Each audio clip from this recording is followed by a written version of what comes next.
make you upset.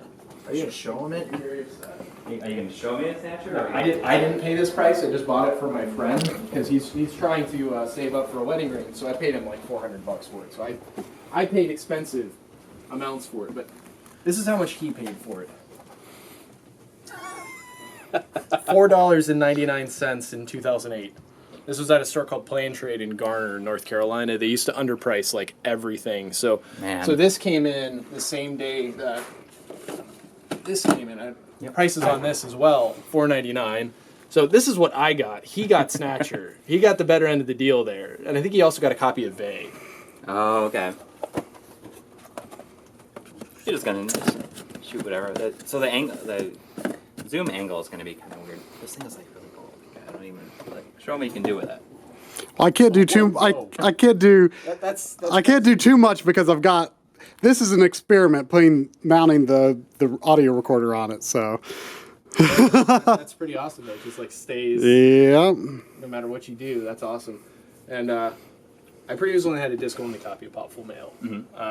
Friend gave me this one for my birthday this year because he has his Sega CD games just in a box over there, and I was like, Randy, do you play these things at all? And he was like, no, I don't even know if they're worth money. And I was like, you know, Pop Full Mail is worth like $250. Worth quite a bit. He was like, oh, I don't really care. It sounds like you and Corey have like super similar tastes in games. I bought my Sega CD really late. Like I bought my Sega CD in like 2001. Oh wow! And the guy gave me all these disc-only games, and one of them was Pop Full Mail. That's the one that I ended up playing the most. Like it's ridiculously difficult, but like it's the game that like captivated me, and I kept playing it. So it's great. The writing. That's the one I say in my video about it that.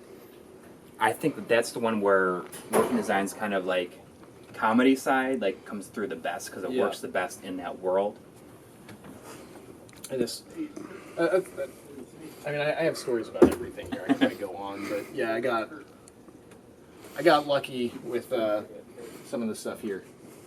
That Snatcher that I paid ridiculous amounts for, but it's worth it. Yeah, totally. It's an amazing game. Yeah. Amazing game. But I sold mine I think for like $80. But that was at the time it probably felt pretty good. Yeah. I had like I sold that in Valkyrie Profile. Really impressive thing that I had at one point was the Star Fox Super Weekend cartridge for SNES. I paid $125 for it from a local game shop. The guy actually called me and was like, hey, I got this thing, I paid $70 for it. I don't know what to do with it. Nobody's gonna come in and buy it. You want to pay $125 for it? I was like, yeah. Yeah. Corey's got a story about Star Fox Super Weekend. I won my local. Really? I have the flight jacket. Oh, cool. Yeah, so I bought the cartridge and I held onto it for like a year and a half. Then when I was starting Mighty Rabbit, I had no money. I was like, I got to sell some stuff. Yeah. At the time, I thought I got a really good. I was like, I sold it for $400. This is insane. That's like the most money I'm ever gonna get from a game. It's $900 now. Like, that's what it's selling for. It's $900. This was mint condition, so like. I would have had no trouble getting that. So like at that point, one of those regrets. It's one of those things that's cool to have, but just gonna see that SNES, I guess. Yeah. In terms of. You can see pretty messy in here, but this is clean by our standards. You know, we have that copy of Shrek on Xbox. Oh man! Everybody's got to have Shrek on Xbox. It's like you did some amount of disc swapping on your PS2. Yeah, you can tell. Got the little credit card thing to swipe under there. Yeah, I did that for Initial D because I was obsessed with the arcade game. Mm-hmm. So like I was spending so much money on the arcade game, I was like, why don't I just buy the PS2 version and play it at home instead of like going to the arcade to practice? So I bought like a Logitech racing wheel and swap disc for the PS2, and then bought Initial D, and the whole setup was like less than I would spend in a weekend on Initial D at the arcade. A good amount of. You have all the good 3DO games. It's like I mean I have the best 3DO game right here. You know, all the good 3DO games. I got the gem. Plumbers Don't Wear Ties. Gotta have that one. We make interns play this. Like the first day that they start here, we give them Plumbers Don't Wear Ties and see if they just quit at that point. If they don't, they're good employees. Which 3DO unit do you have? The FZ1. Okay, that's like the classic one. Yeah. Not the big boxy gold star one. The other one, the last one, like the FC10, has like the flip top. It'd be modded to force 240p, I guess. I actually might have the FC10. That So, it like, has like a flip top. It has a flip top. Yeah, it's the gray unit with the flip top. Okay, And then this might be the FC10 then. The Gold Star one is That like might be the FC1. That's the black, the dark black one that like I think most people ended up having because that was kind of like the one that was available at launch. I think they were made by two different companies. The Panasonic one I think was the one that was. Yeah, It's like the square. It's like kind of like a. Yeah, it's right there. When he's done getting B-roll stuff, I can pull it out and we can confirm. So like my Dreamcast was my favorite console, so that's why I kind of have like more Dreamcast than anything else. It's like a sealed. No, it's just got the shrink on it still. Yeah, FC10. Okay, this is one. Like a certain chipset on this can be modded for 240p. Oh, nice. Oh, you got the limited edition too. I got on that. It's awesome. For the Dreamcast version. Yep. Of course. Great game. Gotta be the Dreamcast version. Yeah, they went all out with that packaging. I was actually like torn on ripping off the recycled paper that they put on there because they bothered putting the watermelon logo on it, like made it look really nice. It was just like brown paper that they wrapped it in, and I didn't even want to take that off. Even like the plastic nice. things that it comes with. Yeah. I mean, not the plastic, the plastic casing that like the other versions, like the Yeah. bear version shipped in. I was like, I don't know. Yeah. It's so nice. They went all out with that packaging. You got a very awesome collection, I have to say. It's just stuff I built up. I hated trading in games, so I just kind of like kept everything throughout my life. And I went through a phase of when I was in college, I would resell games when it was like possible to find them cheap. Like you can't find them cheap anymore. But like I was able to go like all around here, like the local game shops and pawn shops, flea markets, yard sales, and like everybody was selling them dirt cheap. So like Can't do that anymore. no, I acquired a lot of stuff during that period and like kind of like made out really well. Like that 3DO, I paid $75 for it with all the games. Every single game, I have $75 with the console. Yeah. Like, no way I'm gonna get a deal like that again. And there's a whole bunch of stuff I sold at that time that I'm like really sad that I sold. Like I got Faces of Evil and Wand of Gamelon for CDI, the Zelda games, $10 a piece, brand new sealed. Sold them for probably like $100 maybe, and now like I'd be lucky if I paid that much for like an open version. And, Right. like, and I kind of want them now. At the time, I was like, I'd rather have the money. I'm never gonna play a CDI, but hindsight. What do you have in the arcade cabinet? It has a lot of stuff. We tried to, because our old office, we were right above like a realtor. We had to like mod it to put a little pot in for the volume, and that broke. Whatever little bootleg hack we put in there just like doesn't work anymore. So there's no audio, but there's like side-scrolling beat 'em ups, shmups, like fighting games. Is pretty much everything that's on there. There's like Punisher side-scrolling game, the Aliens vs Predator. We've got a Sailor Moon one on there. Oh, nice. And then we've got some porn games on there that we found hidden. Like we flipped a dip switch inside of the cab, and it was like to hide these like 20 really bad Chinese porn games. And like one of them is amazing. You get like the character select screen in it. Like you can pick RoboCop, Michael Jackson, Indiana Jones, Hudson Hawk. So like Bruce Willis and Hudson Hawk. I don't even know why he's there. And there's some other ones.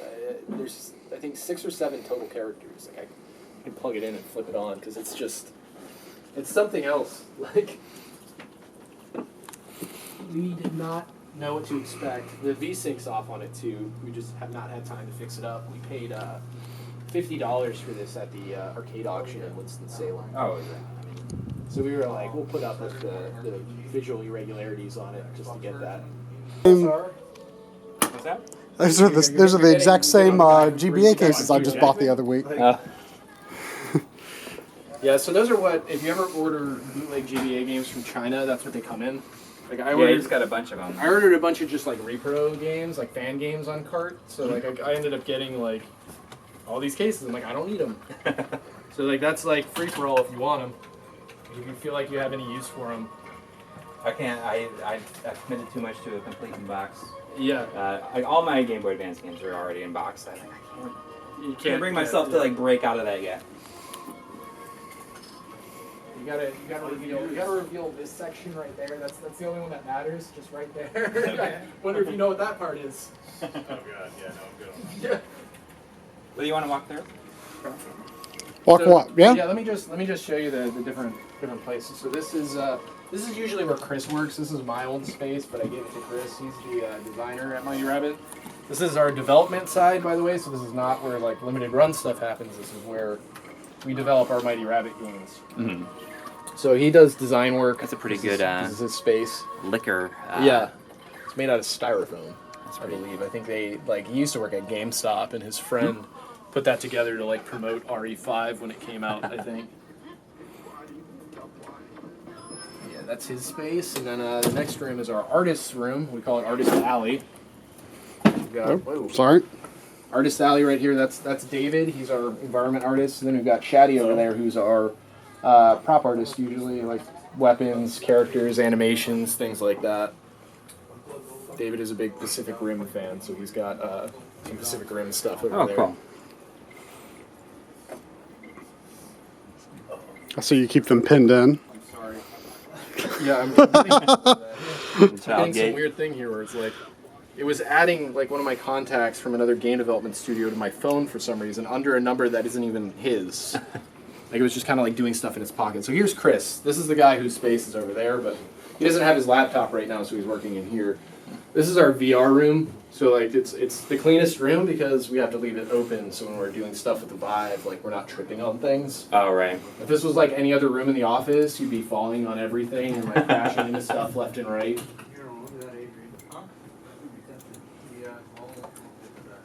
I have that same PC case.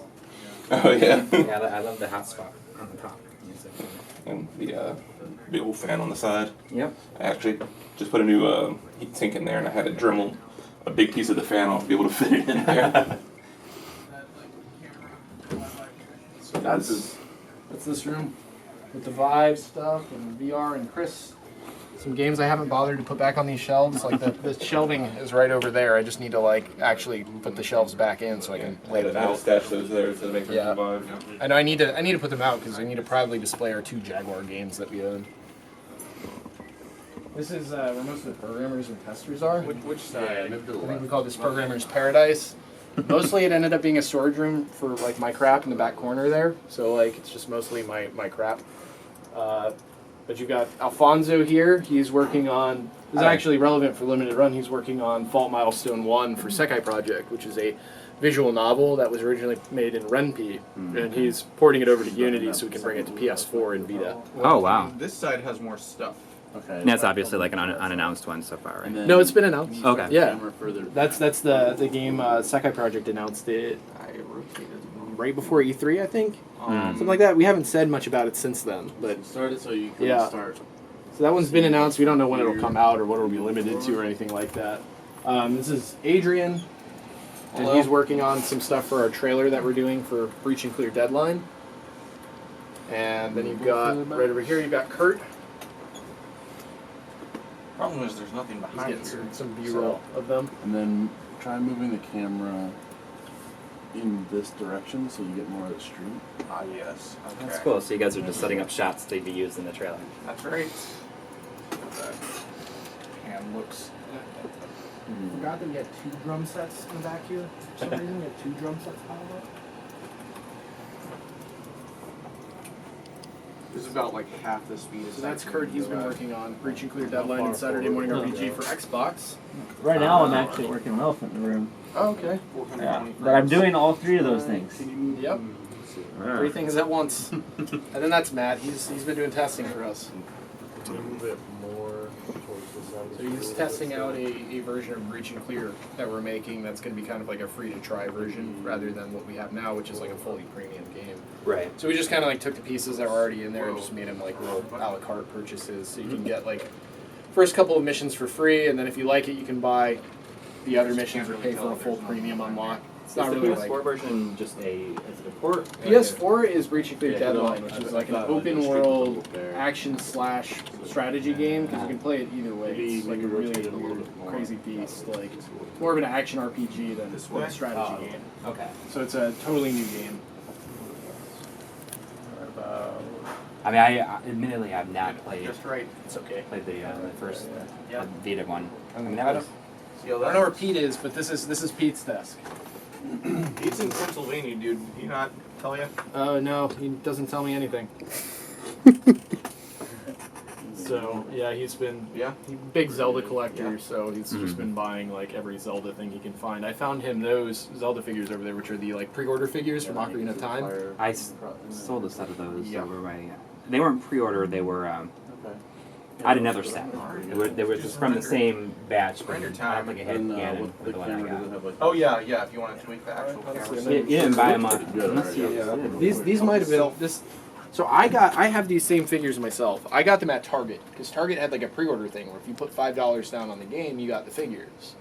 So I got mine through that, but I don't know if they came in this packaging. Actually, you know what? Or what? Because this has its own UPC, so this might have been through like GameStop or something where this came from. Yeah, it would have been EB Games. How long ago did you get them? Well, no, it started. I just picked these up. Oh, okay, so you just got them. So yeah, I picked these up That for serialization along with depth some and the Final Google Fantasy. jar resolver, that is completely denied. I remember every time. Yeah, the serialization thing. That's like Unity complaining that like we have too many game objects like paired into each other that kind of reference each other. It doesn't actually affect anything, so it's just kind of annoying that it spams the console. On the game. It's not a file. You want to open regedit. If you're familiar with that. And I paid $7 for it, and it was worth $400. I did not expect. So, But apparently there wasn't very many produced, and there's such a cult following for Majora's Mask that the prices just went crazy for those figures. It's so weird to think about. start Should we go to the other side? Yeah. Yeah. Because to be honest, I didn't play that much with Majora's Mask. It came out the same day as Shenmue, and I remember that. I was all about Shenmue. I'm going to play that over Majora's Mask. I worked at Electronics Boutique from like '97 until like 2002. Okay, so you were there for a while. Yeah. And Like all the way through college. And stuff. you weren't there during any of the major clearances, were you? Only Dreamcast. Okay. Because I know, like, everybody I know that worked during a major clearance, they're always like, yeah, I got an insane collection. Because I just, like, bought up all this stuff when they started clearing them out for 75% off Yep. or buy two, get two, whatever it is. Like, I'll never forget, you know, I borrowed, because you could borrow games from work, and I borrowed Panzer Dragoon Saga. I was like, Yeah. oh, this is pretty good. Maybe I'll get some other time. Good luck. Yep. That's Now, but I mean, I had no idea. I tried to buy that game. I have it now, but I tried to buy it originally from a guy, and I won a good deal on it on eBay, and it ended up being a scam, and it took me like 5 months to get my money back, and soured me on it for a while, but then out of nowhere, Bing was offering like 50% cash back on eBay purchases. And like you could like trigger, like it wasn't supposed to happen for everyone, but it was a bug you could trigger if you searched on Bing, like whatever eBay, it would recommend that cashback deal. Right. So I was like, this is my chance to buy Panzer Dragoon Saga. So I paid like 180 for it or something like that. Which at the time was like hard pill for me to swallow because I was like most expensive game I bought, but like look back on it, I'm like made the right call there. Really good game too. Really short for the amount I paid for it. Like to break that down to like an hourly thing, it's like $18 an hour to have played that game, but Still. credit. Yeah.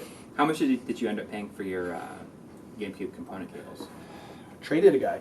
Oh. I posted that. That's the power of being part of Limited Run now. Like we have like tons of collectors following us. So I just kind of put an open call out. I was like, we're doing Phantasy Star streams, and I really need an HD cable for the GameCube. What can we? Anybody want to help me out? I'll trade past releases, future, whatever. And he was like, I need Breach and Clear, and if you can give me maybe the next 8 PS4 games, whatever. So yeah, basically like, like if you look at the retail price of our games, that ends up being about on par to what I would pay if I paid out of pocket. But since we're only paying the manufacturing costs for them, like ends up being a crazy discount for me. Yeah. Makes it a lot easier for me to swallow when I look at it. I'm like, oh, I probably paid maybe $60 out of pocket for them. That's easy for me to justify in my head. Especially when it's something that will continue to be used. Yeah, because we're gonna use that for. We're probably gonna stream Phantasy Star for the next like year on Fridays. That's probably what's gonna end up happening. So, like, Gotta get out of that forest. It's good. And if we for some reason want to stream GBA games, that's gonna make it much better because I got the Game Boy player on there. So You should do the. You can get one of those what are they called? The media SD media launchers where you can run the Game Boy interface. Oh yeah. I know Forces what you're it talking to about. Yeah, the 240p. easy flash goes on there. Yeah, like Datel or something makes that.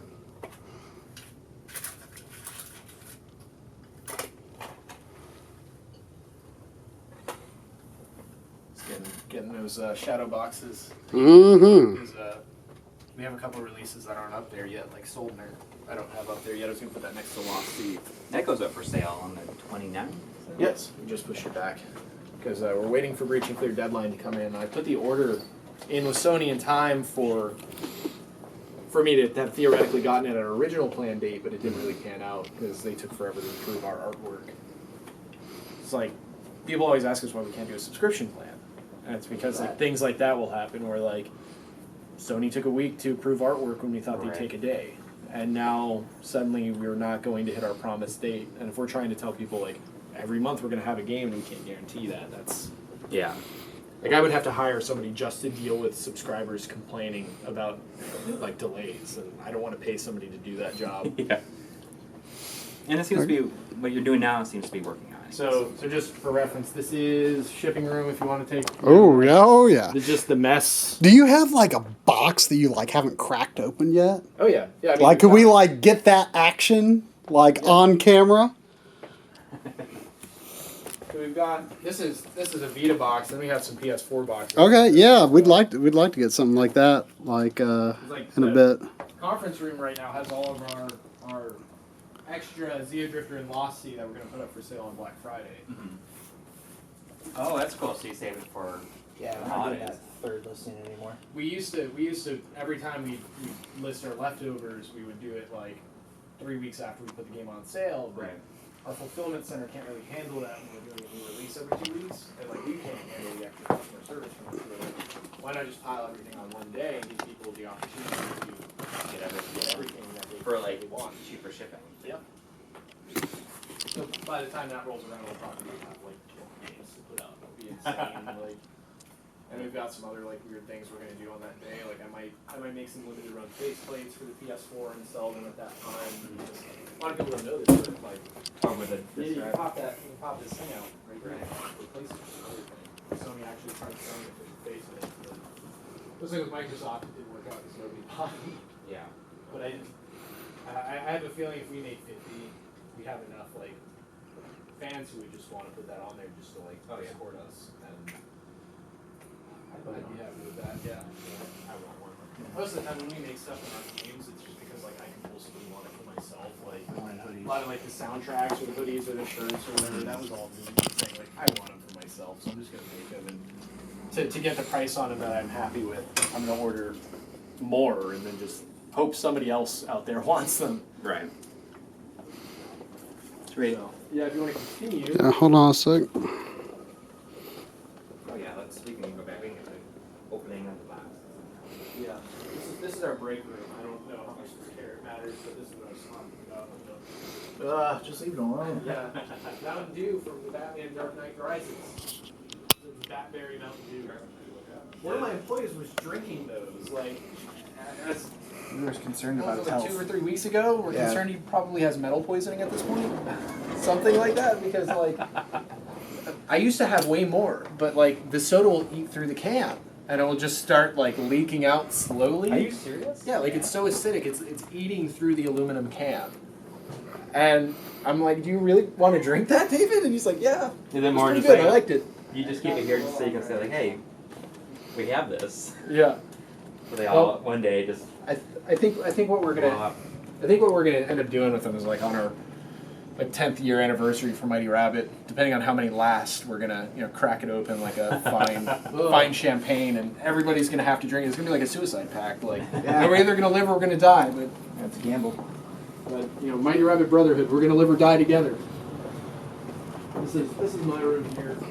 This is my stuff. Your JoJo. Oh wow.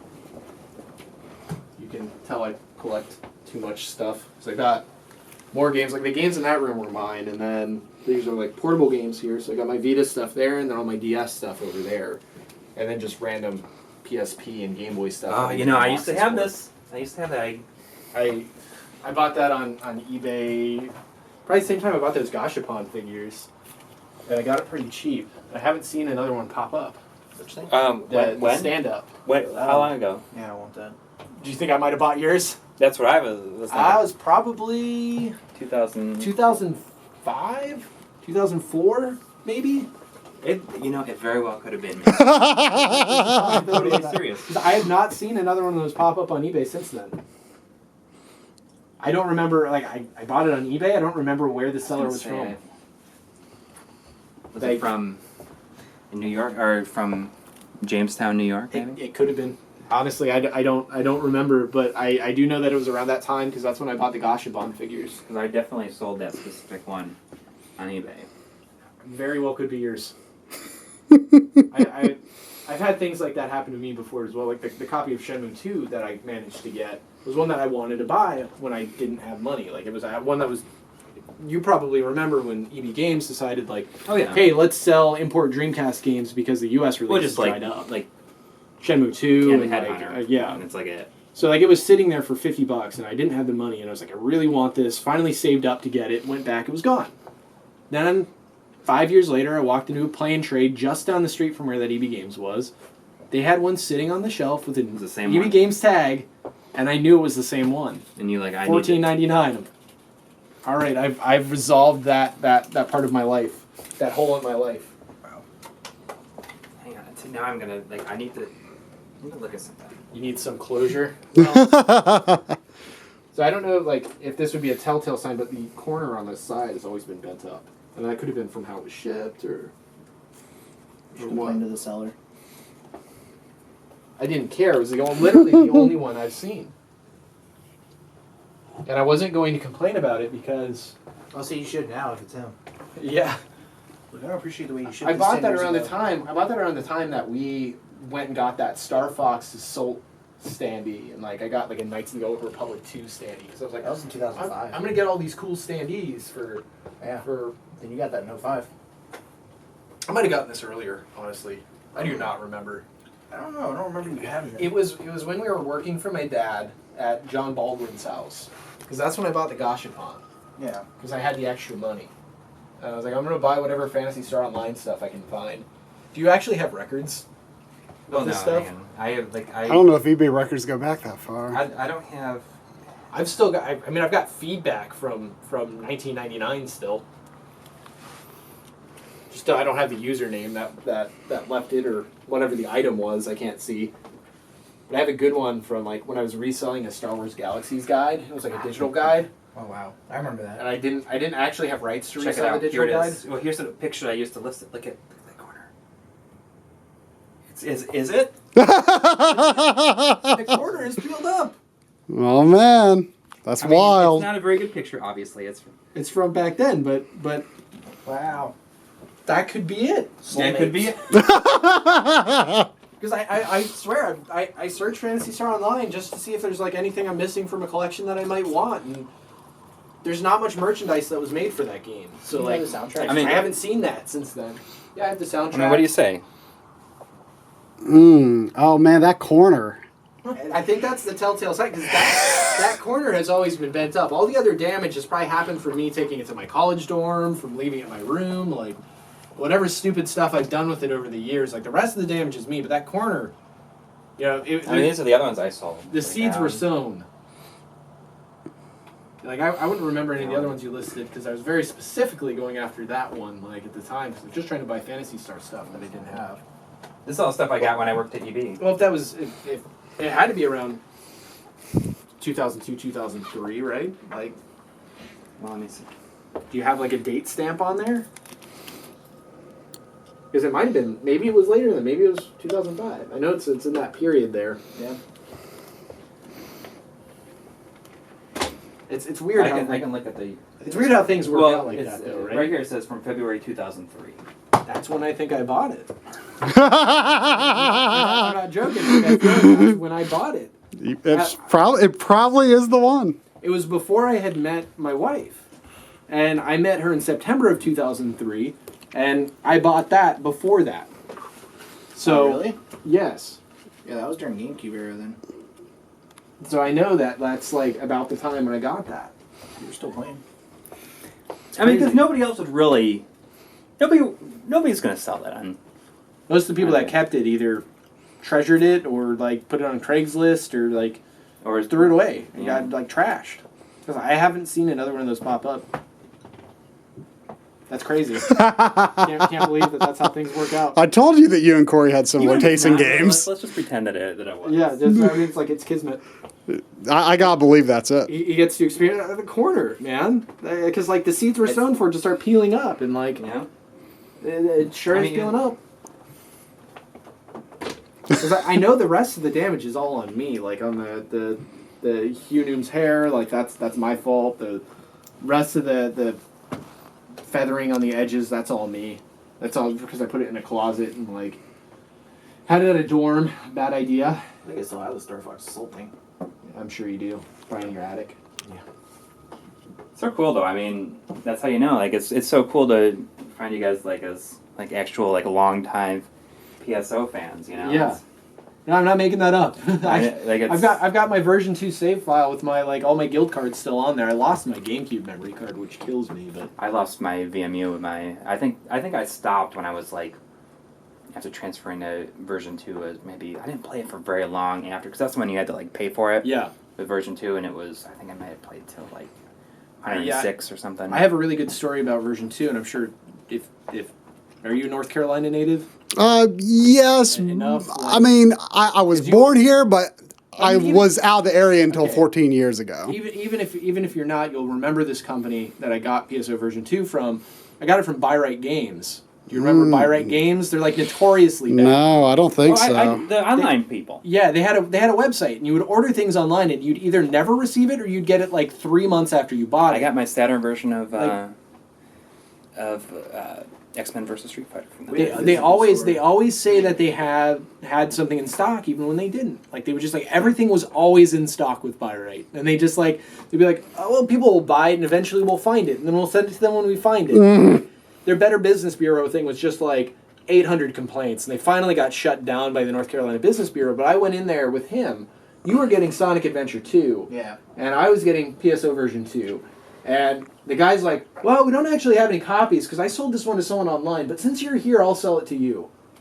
So, like, he had already sold it online, but then he sold it to me. So, like, the guy online got screwed out of it. I feel bad for that guy, but I had fun with it, so you know what? You also went through like Worked out for me. 3 or 4 copies of PSO because your serial number didn't work. Yeah, the first one, because there was, like, a keygen that was generating right. the serial numbers. So, like, people were just pirating it and then, generating a serial number and, like, seriously, 3 copies. All the serial keys were used, and finally, like, EB Games was like, stop coming back, like, there's some shenanigans coming here, because there's, like, no way all your serial keys have been used, so I had to call Sega, and they were like, flip to this page of the manual, and read this, like, word out of the manual, and like, verify that you actually own this thing. Right, And, like, right. finally, after, like, reading, like, 7 different pages, they were like, here's a new serial key, and that one worked. I told them the story. This is Douglas's room. He can probably do the talking there.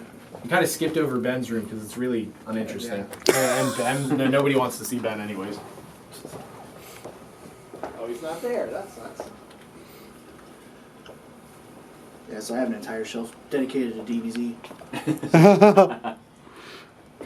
I guess Ben went to the post office because my outgoing box is empty. Oh, that would make sense.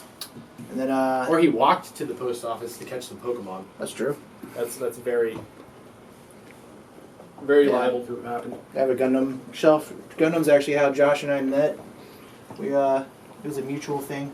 Like, we, 6th grade, we were both watching Gundam Wing when it came on Toonami, and he was talking about it with a bunch of guys at his desk in science class, and I was like, oh, you like Gundam? Because before that, we never really interacted. And then next thing I knew, we did, like, a really bad Gundam fan site on GeoCities. Never want to revisit at all. Yeah, it was really bad. Rather than fan fiction, we did fan comics. We took JPEG stills from the show and like put little bubbles on top of them. It's horrible. Yeah. And I had explosions that I made in paint that looked like a fruit bowl. Like, really bad looking Yeah. explosions. There's Or a you lot- take the spray can. Oh, that was it, too, yeah. And just spray can over like a picture of a mobile suit. Yeah, we had really bad language, too, because it was funny for us to be cussing. Yeah, so Douglas's comic, one of it was just like, the only line of dialogue is, he's in the water base, the little bitch. Yeah, and then the word bitch gets used a bunch. Terrible. Oh, man. You're not. Is that from the indie box? Yes. Yes. I think that's like That's a what lot of people are hoping for that from you. I think, right? Yes. It's like probably our #1 most requested game. Problem is like Tom, the developer, probably would want to do it, but like Dan's so busy, like everything takes forever. So like we've been trying to like get something rolling on that for a very long time, but like nothing is solidified yet. Like we're in a courtship, but it's. I think we've been trying for about a year and a half. Like I mean, it's been like ongoing since basically we started. Like even before we had put a game out, like we were trying to get this game. So Yeah, we're like on our 100th date, pretty much. That's what it feels like. Still trying to, not in a relationship yet. You're a big Blink-182 fan. Yeah, that's another thing Josh and I are mutually big fans of. Guy that we're gonna be staying with was a huge Blink fan. Yeah. Or was. I mean, I don't know if he follows as much anymore. I mean, I saw them quite a few times when I was in college. They were my first major concert. Oh yeah. Yeah. Changed your life. They weren't very good at it, actually. It was Yeah. them and Green Day and like Jimmy Eat World and Blink. Like Tom was sick Mm-hmm. and like just didn't sound good. Every show I've gone to with Blink, it's been every other show Tom's been good. Yeah. So like we didn't see them together, but we went to the same show when their self-title came out. They played like Cypress Hill, which was weird, and then Taking Back Sunday. Really good, that show. Then we saw them again, and they only played with a guy called Asher Roth, because the other two bands dropped out for some reason, so we paid like a lot of money just to see two people. And they were pretty bad then. And then we saw them again with like My Chemical Romance and I don't remember the other band, and they were pretty good then. So it's like every other show. But it's still fun. Self-titles, like their self-titled one, like their last like real one, really. Yeah, I love that one. Yeah. I thought Neighborhood was pretty good, but self-titled was like really high up for me. Yeah. And Take Off Your Pants and Jacket's good. Yeah. yeah, I think the fact that he has their albums on tape. I mean, I do too, but like that, I Yeah. think that's the telltale sign that like that was a big fan. Yeah. Who opened for them? When I saw them both times, I think it was Bad Religion. Oh wow, That was the one that Billy went to. My brother saw them. That was 2000. Yeah. That was right before Take Off Your Pants and I Jacket saw them came in out. Cleveland Oh really? Yeah. Awesome. Because my brother got to go see that at the Blossom in California when we visited. I was young in Cleveland. I was in like second grade. I went to Garfield High, and it was just bleh. It was when the Braves and the Indians were at the World Series, and I was a Braves fan, and I wore my hat every day, almost getting my butt kicked. So.